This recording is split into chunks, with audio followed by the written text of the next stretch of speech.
To mega 9 TV agri. నేను జనని. ఆకస్మిక పర్యావరణ మార్పులు, తగ్గుతున్న వర్షపాతం, ఇతర అనియంత్రిత కారణాల వల్ల వ్యవసాయం నష్టాలకు కారణమవుతున్నాయి. వీటిని అధిగమించేందుకు వ్యవసాయాన్ని యంత్రీకరించాల్సిన అవసరం చాలా ఉంది.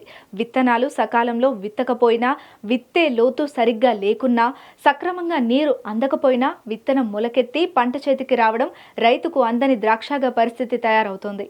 ఈ వ్యవసాయ అవసరాలను అనువుగా రైజ్డ్ బెడ్ సీడ్ ప్లాంటర్ పరికరం అందుబాటులోకి వచ్చింది. ఈ ప్లాంటర్ యొక్క ప్రత్యేకత ఏమిటంటే మొక్కజొన్న, సోయాబీన్, పెసర, మినుము, వేరుశెనగ, పొద్దుతిరుగుడు, పత్తి, జొన్న మొదలైన అనేక రకాల పంటలను ఎత్తైన బెడ్పై విత్తగలదు. అదే సమయంలో బోదెలను తయారు చేయగలదు.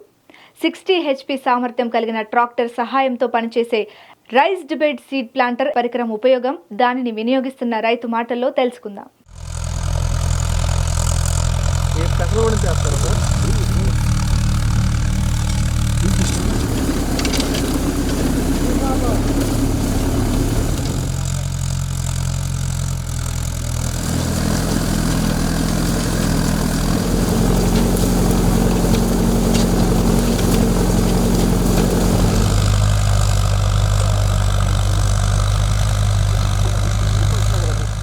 రైజ్డ్ బెడ్ సీడ్ ప్లాంటర్ ఏకకాలంలో 3 బెడ్లను తయారు చేసి ప్రతి బెడ్డుపై 3 వరుసలో అంగుళం దూరంలో విత్తనాలు వేస్తుంది. అంతేకాదు చిన్న చిన్న కాలువలు కూడా ఏర్పాటు చేస్తుంది. విత్తనాలు తగిన సాంద్రతలో, తగిన లోతులో వేయడం వల్ల మొలక శాతం బాగుంటుంది. అయితే ఈ పరికరం అధిక బరువు ఉంటుందని 60 HP సామర్థ్యం కలిగిన ట్రాక్టర్ను ఉపయోగించాలని రైతు చెప్తున్నారు. సాంప్రదాయ పద్ధతిలో పెట్టే మినుము కాకుండా రైజ్డ్ బెడ్ అంటే ఎత్తుమడుల మీద ఎట్లా మినుము పెట్టుకోవటం, ఎట్లా సాగు చేసుకునే దాని మీద కొంచెం రైతు సోదరులకు వివరంగా చెబుదామని ఈ ప్రయత్నం చేస్తున్నాను. తర్వాత ఎత్తుమడి చేసుకొని అదే చేసుకుంటా ఉండి ట్రాక్టర్తోనే ఎత్తుమడి చేసుకుంటా ఉండి తర్వాత అదే విత్తనాలు పెడతా ఉంటుంది.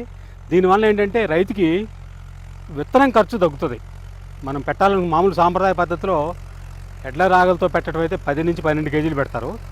అదే ట్రాక్టర్తో పెట్టే వేరే విధంగా పెట్టేదైతేనేమో 8 నుంచి 10 కేజీలు పెడతారు. దీంతో అయితేనేమో 4.5, 5 కేజీలు లేదా 5.5 కేజీ 6 కేజీలు లోపలే విత్తనాలతో 1 ఎకరాన్ని విత్తనంతో సరిపోతుంది చక్కగా.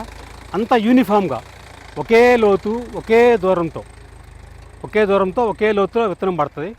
మొలక చక్కగా వస్తుంది. తర్వాత ఏంటంటే అధిక వర్షాలకు కూడా తట్టుకుంటుంది. ఎట్లా అంటే ఎత్తుమడి మీద మనం వేసిన పైరు ఉంటుంది, కింద ఈ పల్లం లేకుండా అధిక వర్షాలు పడితే చూడండి సాలు ఉంటుంది, ఆ సాలు లేకుండా నీళ్లు పక్కన ఉంటాయి. పైన మొక్క విత్తనం మనం పెట్టిన పంట తాలూకా విత్తనం ఉంటుంది కాబట్టి అది ఆక్సిజన్ సక్రమంగా పీల్చుకోవడానికి అవకాశం ఎక్కువ ఉంటుంది. తర్వాత ఒకవేళ నీళ్లు పెట్టాల్సి వస్తే ఆ సాలు లేకుండా నీళ్లు పారించుకోవచ్చు.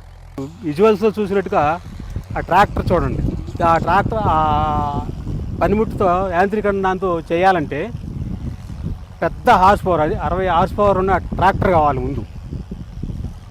అంత ట్రాక్టర్ 4 వీల్ డ్రైవింగ్ ఉన్న ట్రాక్టర్ అయితేనే దీన్ని సునాయాసంగా పెట్టగలదు విత్తనం. మామూలు ట్రాక్టర్ 45 హార్స్ పవర్ ట్రాక్టర్లు అయితేనేమో ప్రక్కచారంట్లో ఉన్నట్లుగా పెడతారు. అక్కడ విత్తనం ఖర్చు ఎక్కువ వస్తుంది, ఇక్కడ విత్తనం ఖర్చు తగ్గుతుంది. ట్రాక్టర్కి అయితే ఒకే రకమైన ఛార్జీ ఉంటుంది. సో మామూలు అయితే మీరు ప్లెయిన్ భూమి మీద పెట్టే దాని మీద ఒక బెడ్ లాగా వేస్తున్నారు. ఇది 2 అడుగుల బెడ్ వస్తుంది. 2 అడుగులు వెడల్పు వస్తుంది. 2 అడుగులు 6 అడుగుల లోతు దుక్కిలాగా వచ్చేస్తుంది ఇది. అంతే కదా? అంతే. దీంట్లో 3 వరుసల్లో మినువులు పడుతున్నాయి. 3 వరుసలు మినుము వస్తుంది. మామూలుగా అయితే 10 కిలోలు 12 కిలోలు బట్టి ఎకరానికి పట్టి చల్లి మినువులు 5-6 కిలోలతోనే అంతే. ఇలాంటి ట్రాక్టర్ ఇలాంటి ఈ విధానంలో కానీ ఆ ఈల్డింగ్ వచ్చే ఈల్డింగ్ కూడా అంతే వస్తుందండి. దిగుబడిలో ఏం తేడా, దిగుబడి అసలు ఎక్కడ తగ్గదు ఏంటి. ఎందుకంటే అది ఒక్కొక్కసారి ఏమవుతుందంటే అట్లా పెట్టినప్పుడు కొన్ని వరుసల్లో ఎక్కువ విత్తనాలు పడతాయి. దీంట్లో అట్లా ఉండదు. కొన్ని వరుసల్లో తక్కువ ఉంటాయి, కొన్ని వరుసల్లో విత్తనాలు ఎక్కువ పడతాయి. దీంట్లో అట్లా ఉండదు. చూస్తే ప్రతి అంగుళంకి ఒక్క విత్తనము మన దాంట్లో చూడవచ్చు. ఒకసారి మళ్ళీ చూడవచ్చు. ఆ పనిముట్టు యొక్క పనితనం చూడచ్చు అన్నమాట. దానికి ఉండే విత్తనం పడే వీలు అంత సమానమైన కొలత దూరంలో ఉంటుంది. ప్రతి అంగుళానికి ఒక్క విత్తనం పడతా ఉంటుంది. ఒక్కొక్క విత్తనం అంగుళం లోతులో ఒక్కొక్క అంగుళం దూరంలోనే పడుతుంది. ఒక బెడ్ మీద 3 వరుసలు వస్తాయి. అది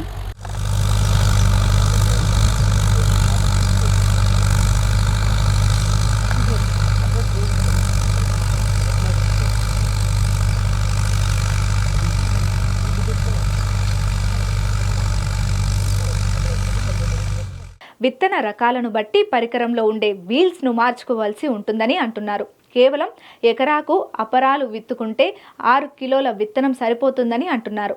సాధారణ పద్ధతిలో విత్తుకుంటే 12 కిలోల విత్తనం అవసరం పడుతుంది. అంతేకాదు సమయం ఆదా అవుతుందని చెప్తున్నారు.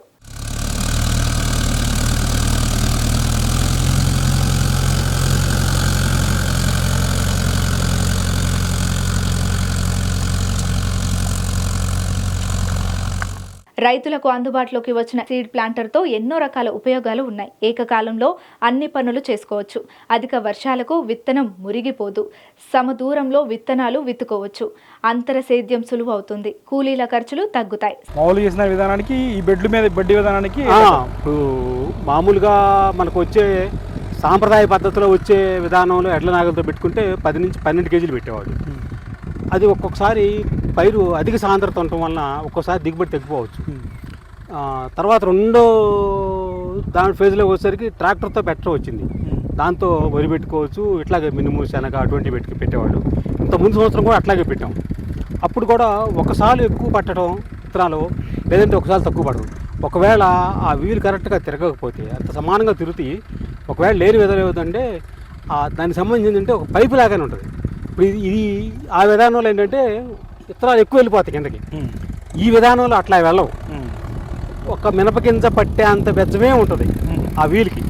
ప్రతి అంగుళం దూరంలో ఒక్కొక్క బెజ్జం ఉంటుంది. ఆ ఒక్కొక్క గింజ వెళ్తుంది.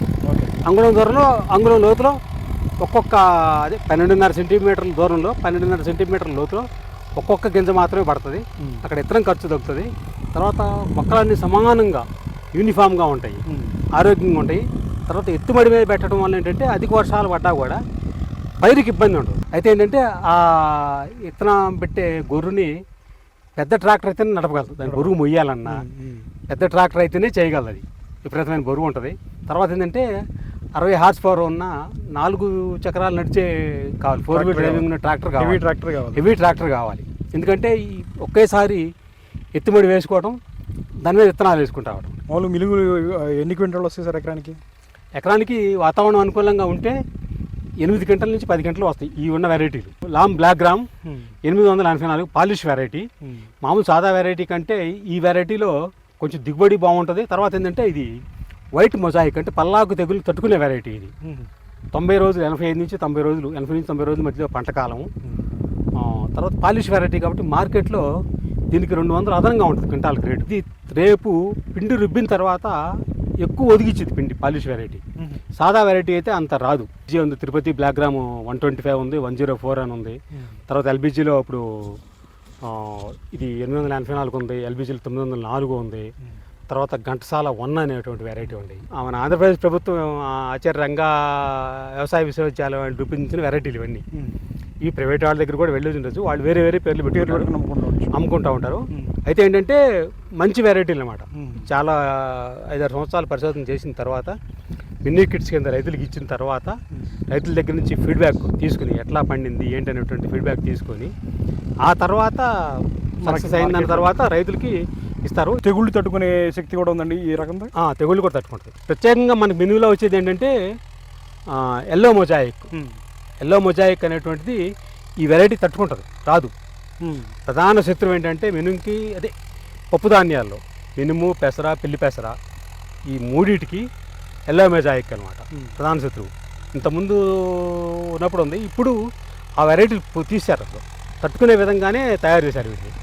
సో నీటి ఎద్దను తట్టుకునే విధంగా అన్ని యూనిఫామ్లో పెరగడం ఈ బెడ్ విధానాలు అయితే మంచిది. అదే ఇప్పుడు ఏదైతే మామూలుగా వేసే ట్రాక్టర్ ఖర్చుతోని ఈ ట్రాక్టర్ కూడా వేసుకోవచ్చు.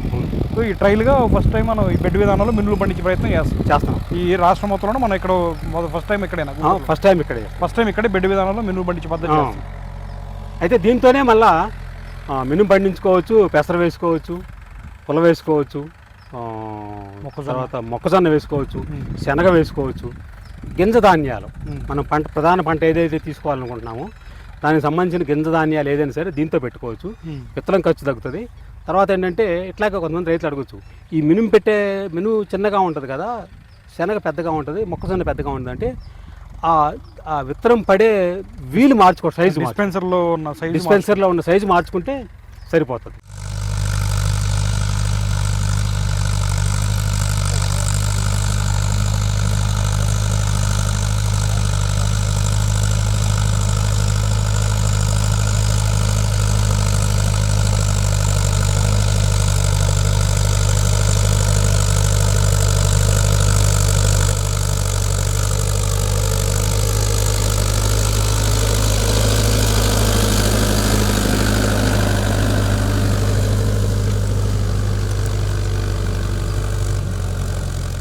సకాలంలో విత్తనాలు వేసుకునే సౌలభ్యం సీడ్ ప్లాంటర్తో ఉందని రైతు ఆనందం వ్యక్తం చేస్తున్నారు. ఇటువంటి ఆధునిక పరికరాలు వ్యవసాయంలో వినియోగించాలని కోరుతున్నారు.